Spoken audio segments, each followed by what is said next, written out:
Chapter 8 of this book, A Single Voice, is called Never a Single Dull Moment, and it specifically addresses the lives of LDS women who've made a great contribution. And there's one woman specifically I'd like to introduce you to, and her name is Lucille Sargent. She worked for the State Department, and she traveled all over the world. She has to go to hardship posts, and she often went by herself. And she came to the attention of James Faust. Elder Faust opened a tithing envelope from Beijing, China, and he noticed her movement. What is interesting about her, though, in other places in the world where she lived, missionaries received visas and the church grew, and she made a very concentrated effort to help the church. But let me just read about her. I also had the privilege of being in China. She passed away in May of last year, and meeting with her family.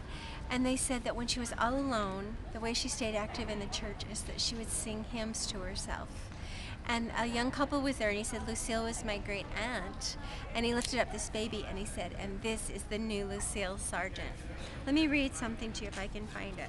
Lucille Sargent.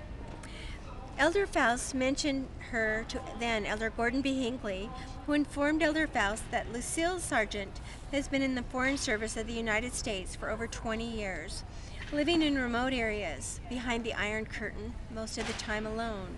She never married. She was placed in some areas at the very time when the Lord opened up those countries for the preaching of the gospel. She was most helpful in every instance. And I love her because she was a heroine, kind of an unsung one.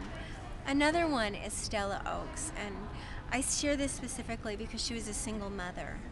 And so many people ask, how could a single mother as a school teacher raise two sons that turned out to be general authorities? And Stella never felt sorry for herself. I should mention though, following the death of her husband, she had a nervous collapse, and they thought she'd never get better.